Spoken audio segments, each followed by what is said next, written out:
नमस्कार मित्रमैत्रिणींनो, माझ्या निकिता खैरनार या यूट्यूब चॅनलवर तुमचे खूप खूप स्वागत। आज मी या व्हिडिओमध्ये तुम्हाला अक्षय तृतीयेची कथा सांगणार आहे।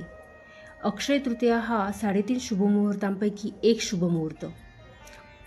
असं म्हटलं जातं की अक्षय तृतीयेची फक्त कथा वाचल्याने सुद्धा किंवा कथा ऐकल्याने सुद्धा या अक्षय तृतीया व्रताचे पुण्यफळ प्राप्त होते। कथा सुरू करण्यापूर्वी अक्षय तृतीयेची थोडीशी माहिती मी देते। अक्षय म्हणजे ज्याचा क्षय होत नाही, म्हणजे या दिवशी जो आपण दान जप तप करतो त्याचे फळ निरंतर टिकते व ते फळ वाढतच जाते।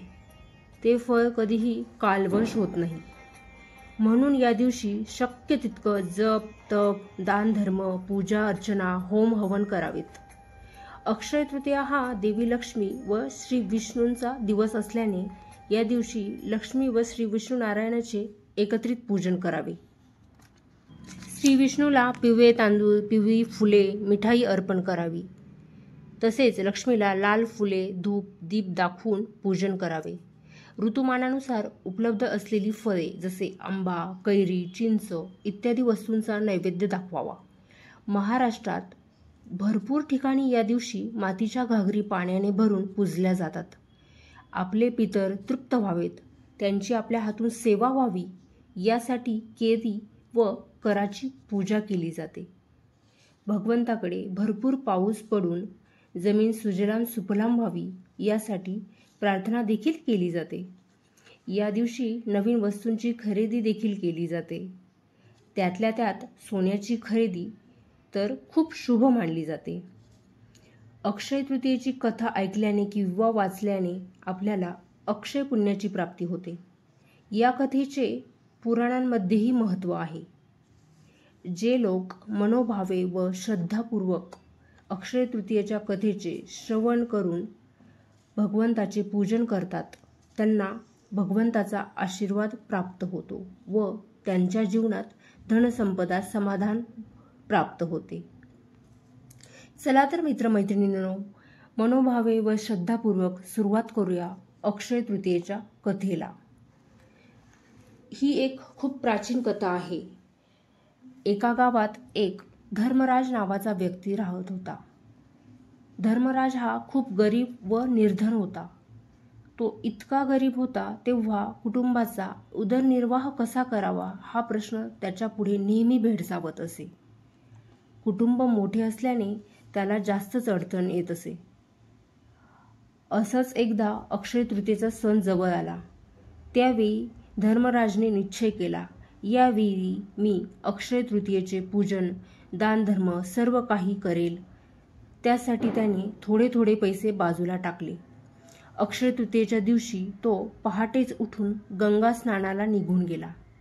गंगा स्नानाहून आल्यावर त्याने यथायोग्य विष्णू व लक्ष्मीचे पूजन केले व यथायोग्य जे शक्य होईल तसे अन्नधान्य फळे वस्त्रे तूप व दक्षिणा भगवंताला अर्पण करून त्यानंतर त्याने ब्राह्मणांना त्या सर्व वस्तू दान केल्या।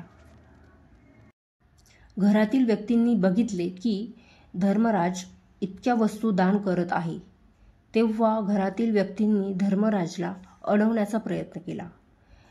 घरात 18 विश्व दारिद्र्य आणि धर्मराज्य असे घरातल्या वस्तूंचे दानधर्म करणं घरातील व्यक्तींना अजिबात आवडले नाही। त्यामुळे घरातील व्यक्ती त्याला विरोध करू लागले, परंतु धर्मराजने घरातल्यांचे ऐकले नाही। अशा रीतीने दरवर्षी धर्मराज अक्षय तृतीयेला दानधर्म करू लागला। पुढे धर्मराज म्हातारा झाला, पण घरातले दारिद्र्य काही संपले नाही। काही वर्षांनी वृद्धापकाळाने धर्मराजाचा मृत्यू झाला। त्याच्या पूर्वजन्माच्या प्रभावाने धर्मराजचा जन्म एका राजाच्या घरात झाला। पुढे धर्मराज कुशावर्ती राजा म्हणून प्रसिद्ध झाला। तो खूप पराक्रमी व प्रजाहित दक्ष आणि शुभ कार्यांसाठी अग्रेसर होता। त्याच्या राज्यात कशाचीही कमी नव्हती। त्याची प्रजा देखील खूप सुखी समाधानी होती। परंतु राजा झाल्यावर सुद्धा त्याने पूजन, दानधर्म सोडला नाही. तो एक दानशूर, धर्मप्रिय व न्यायशील राजा म्हणून प्रसिद्ध झाला. अक्षय तृतीयेच्या पुण्यप्रभावाने धर्मराजाला पुढचा जन्म राजाचा मिळाला. त्याला यश व वैभव मिळाले. त्याने त्याचे सत्कर्म चालूच ठेवले व त्याला अक्षय तृतीयेचे अक्षय फळ मिळतच राहिले. हे भगवंता, तुम्ही धर्मराजवर कृपा केली, तशीच कृपा आमच्या सर्वांवर करा, हीच तुमच्या चरणी प्रार्थना. ही होती अक्षय तृतीयेची कथा. आता आपण बघूया अक्षय तृतीयेला पूजन मुहूर्त काय आहे आणि वेळ कोणती आहे. तसं तर अक्षय तृतीयेला कोणताही मुहूर्त पाहण्याची गरज नाही, कारण संपूर्ण दिवस हा शुभ आहे. यावर्षी अक्षय तृतीया ही बुधवार दिनांक 30 एप्रिल 2025 रोजी साजरी केली जाणार आहे. आपल्या सर्वांच्या हातून अक्षय तृतीयेला श्रीलक्ष्मी व विष्णूचे मनोभावे पूजन होऊन यथायोग्य दानधर्म व्हावा, पितरांची सेवा व्हावी, हीच भगवंता चरणी प्रार्थना आणि या सेवेचे आपल्याला अक्षय फळ मिळत राहो, ही भगवंता चरणी विनंती. माझ्याकडून तुम्ही व तुमच्या कुटुंबियांना अक्षय तृतीयेच्या खूप खूप शुभेच्छा.